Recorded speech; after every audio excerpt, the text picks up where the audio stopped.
Ketua Dewan Penyantun Universitas Semarang atau USM Mahfud MD menyinggung soal pihak yang pamer hidup mewah saat banyak orang kesusahan. Menurut Mahfud, hal itu merupakan salah satu bentuk ketidakadilan di Indonesia. Selain itu, Mahfud juga mengatakan bahwa ketidakadilan di Indonesia pun terlihat saat hendak masuk ke kantor pemerintah. Menurutnya, untuk bekerja di kantor pemerintahan Indonesia, kini harus memiliki ordal atau orang dalam. Hal itu diungkapkan Mahfud MD saat berbicara soal tantangan Indonesia Emas di hadapan mahasiswa di Universitas Semarang pada Sabtu 7 September. Diketahui sindiran-sindiran tersebut diungkapkan Mahfud di tengah isu adanya dugaan gratifikasi Kaisang Pangarep soal jet pribadi. Terkait hal ini, Mahfud pun berulang kali melontarkan kritikannya terhadap putra bungsu Presiden Jokowi tersebut. 2045, saudara, merdeka, bersatu, berdaulat, adil, makmurnya akan terjadi berdasar analisis ilmiah. Jangan dibantah bahwa itu tidak akan terjadi. Tidak, Pak, tidak akan terjadi. Ini yang menganalisis lembaga-lembaga internasional. Pertama, ya, McKinsey. Yang kedua, PricewaterhouseCoopers. Ini lembaga internasional menghitung kekayaan Indonesia tuh, emasnya sekian, batu baranya sekian, hutannya sekian, penduduknya sekian, perguruan tingginya sekian. Nanti tahun 2045 akan menjadi sekian semua akselerasinya. Indonesia Emas, ya. Apa itu Indonesia Emas? Satu, Indonesia Emas itu adalah Indonesia yang di dalam kekuatan peta ekonomi dunia akan menjadi negara kekuatan keempat. Nomor 1 RRC, nomor 2 India, nomor 3 Amerika, nomor 4 Indonesia, nomor 5 Jepang.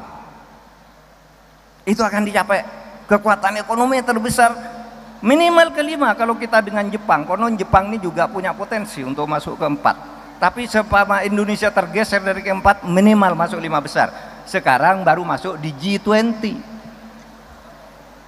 20 negara-negara besar, Indonesia masuk di situ, sudah ada di urutan ke-16. Besok akan urutan keempat. Apa? Pendapatan per kapitanya. Pendapatan per kapitanya itu 23.900 US dollar. Setiap orang makan, setiap orang makmur. 2045. Lalu angka partisipasi ke pendidikan tinggi 72 sampai 74%. Tadi saya katakan sekarang baru 39,7. Besok akan 72 sampai 74%. Sekarang yang 60% enggak dapat.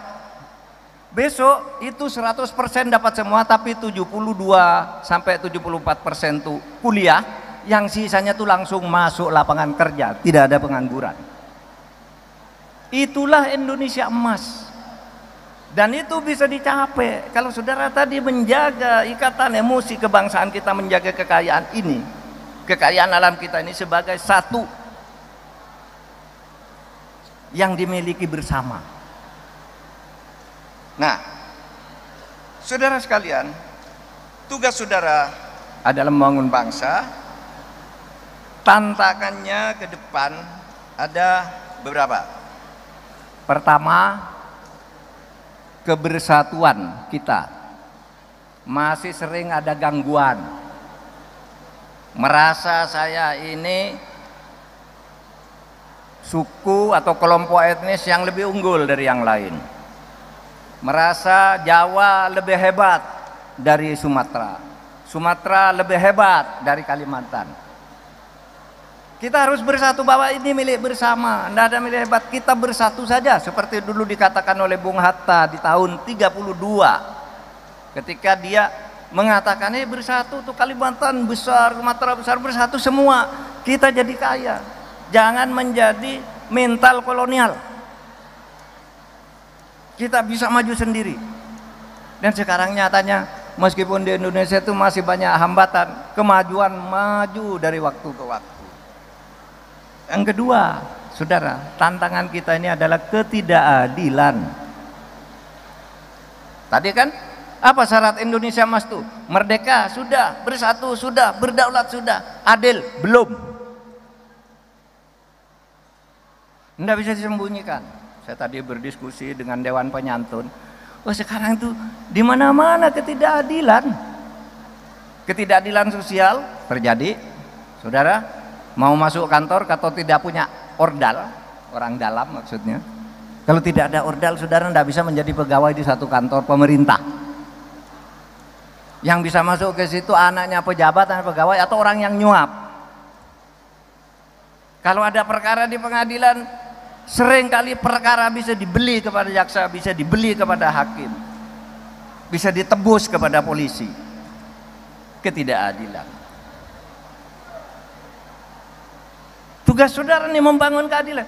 Saudara, kalau saudara berpikir membangun keadilan, satu, ingat bahwa orang membangun keadilan itu tidak harus sarjana hukum.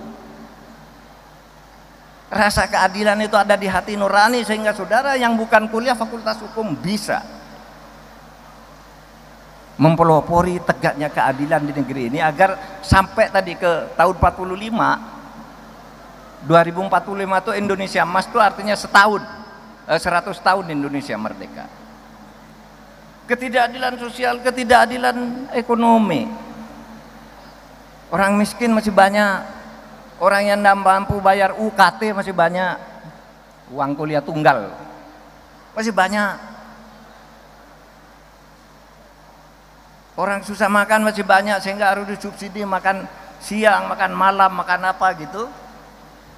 Sementara di satu pihak orang bermewah-mewah. Itu ketidakadilan juga. Jadi ketidakadilan sosial, ketidakadilan ekonomi, ketidakadilan hukum ini yang harus saudara lawan. Saudara adalah gelombang baru, gelombang generasi baru yang akan membawa bangsa ini ke 2045. Download Tribun X sekarang, menghadirkan lokal menjadi Indonesia.